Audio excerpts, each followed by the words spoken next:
Hi, this is Becca Feakin with Amazing Paper Grace. I'm a licensed designer with Spellbinders, and I am so tickled to be showing you all the different ways to use my new collection. It's called Shadowbox Vignettes. So if you checked out my last video, I showed you how to make a very easy frame and how it goes together. So you might be thinking, how do I make a bigger frame? So I'm going to walk you through it. So let's say you want a frame that is 20 inches or more. Have a piece of paper here that is 18 inches, or actually I think it's 20 inches. So you can see that it's rather large.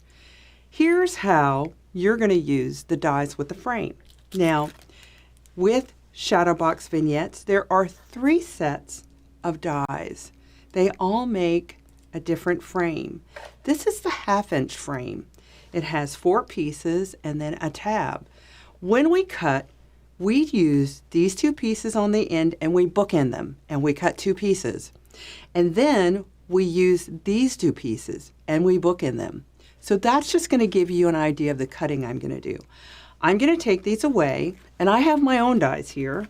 I'm going to use the 3/4 inch frame. Basically, by bookending these, I'm going to place them on the edge, and what the die does is it edges them.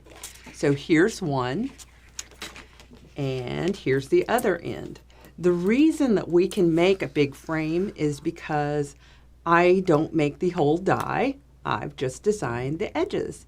So this piece is actually ready to cut.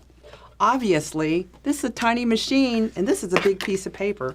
So I'm simply going to place the paper down on the mat and run the end through. So that's one end.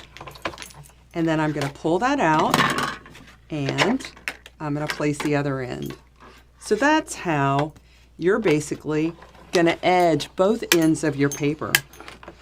I'll pull it out and I'll show you what I get. Okay?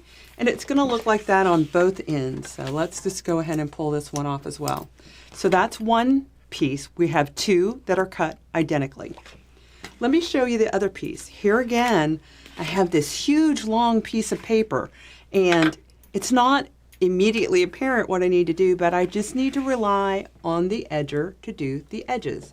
So if I come in here with the second kind of piece, here again, I've gone over that in another video in greater detail, but I'm going to apply that to the end so that it's just cutting the edge.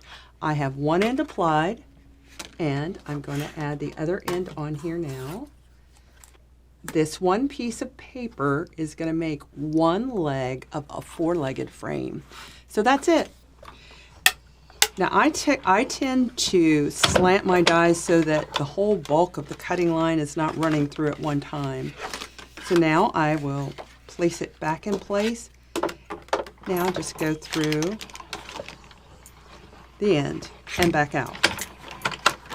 All right, for this particular one, if I pull off the edge, it's going to look like this. And you will actually have 2 pieces that look like that. So there we go. So I'll show you the 2 pieces together. Like so.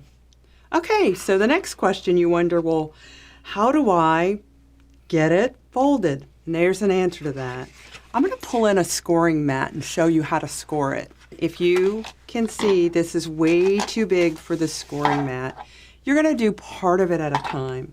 So I'm going to line up with a mark that's known to me. On this particular board, I could pull it down to 3 inches. I do want to say, don't worry about squaring up on the end. Being straight this way is what's very important. So I'm going to just square it up this way, and then I'm going to just grab my stylus and pull down. Okay. Well, oops, I've run out of scoring. I've run out of board. What I do is I just press down, keeping everything, and move everything up. And then I keep on to the edge. You just want to keep it straight. So I just connected everything that was between these 2 score marks here. You're going to do that on all of your pieces. And that's how you're going to get the score line that you need to make the frame. And once you get them, you can simply, run your finger right along the line and fold it over, just like so.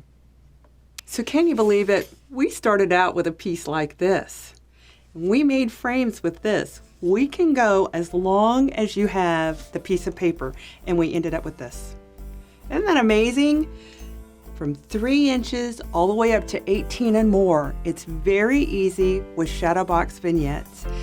Be sure to check out my other video. I show you the simple way to put these together, and then I hope you enjoyed this walkthrough of how to make a large frame.